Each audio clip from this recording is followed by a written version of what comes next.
Lions TV, we are at the FA Cup, mate. Fortunately, or maybe unfortunately, I'm not sure.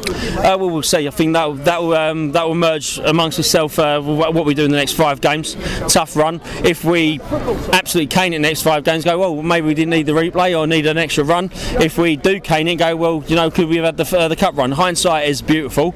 I just think there was a lack of oomph today. Yeah. They turned down. I think they played the right situation, the right formation, and they gave us half their team, 3/4 of their team. Yeah. And say Wilder, as I said in the week, organised chaos. They got their centre halves bombing in the right wing, going 3-on-2. How'd you mark that? Their first goal come from that, because their centre half ran forward, and our two at the back stood off him, going, "Oh, do we cover the run or not?" So that guy Besic, who's a Premier League player from Everton, don't forget that. Cut inside, pinged it top corner. So we stood off him, but it was a fantastic finish, and I can't say I think the better team won. I don't think there was too much in that game, but yeah, we didn't do too much on their goalkeeper. They had that little bit of extra quality. Don't forget they went on a massive tear last year where they went up. They had a bit of a momentum. They had, again, what I always talk about, philosophy, team set-up, coaching. Clearly Wilder's got them doing what he's got to do.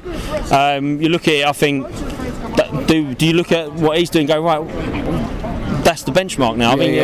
Norwich played a similar formation and similar philosophy last year. It was a funny feeling around the ground that you think everyone was just going, "Oh, we've lost the game here. What's that all about?" Oh, it's just weird. We've lost. We lost 2 games all year. QPR, Barnsley, 2 games which I think the teams were not that great, but we lost. Today was a better side that beat us, but we didn't show that oomph. No, I think I've said it, and I've said, if Jed goes. Well, if Jed goes, mate, we are back in trouble, because we just really lacked any inventiveness or creativeness without him on a pitch. I know, but look at Reading, you look at Luton.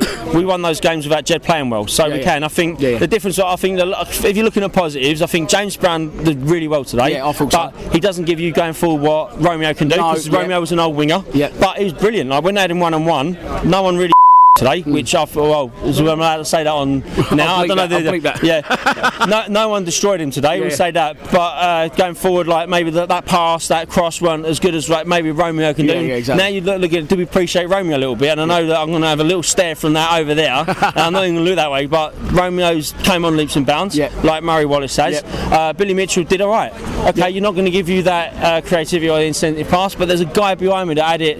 And to say in hindsight, I don't want to be negative, but he went, do you know what? No injuries, no replay. No, that's exactly right, mate. And we move on to Tuesday.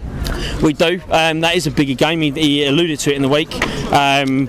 I think if we're going to make changes, we do what we did, but we're not involved in the day-to-day. No, so we don't know exactly. He's got to analyse and go, right, who can play today and still give it 90 minutes on Tuesday?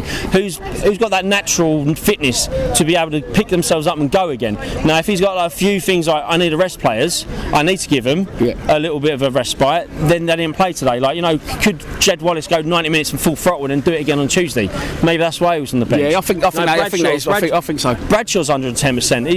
Is that why he was on the bench today? I think, looking at it, right, okay, that's fine for me. Now you back that up by doing something on Tuesday. But right, this is why we did something today. Exactly. And then Tuesday we go forward thinking. It's forward thinking and. We're not the gaffer. We talk about the G Rowett revolution effect. We'll see it on Tuesday. In the next 5 games, we'll define our season, I think, and we'll keep the trust in him. And he knows what he's doing. He's obviously getting paid the big bucks, and we ain't. We're sitting here and doing our opinions. So you got a toilet seat, mate. But you're looking at. He's the guy in charge. He's done us proud right now. This is him without him really having an influence on the squad. He's doing it with various players. So next year we get judged by what he's doing. And for what you're saying for now is, in Rowett we trust. In Rowett we do trust, and I wanted him from the start. And you guys, no, you. That's another you.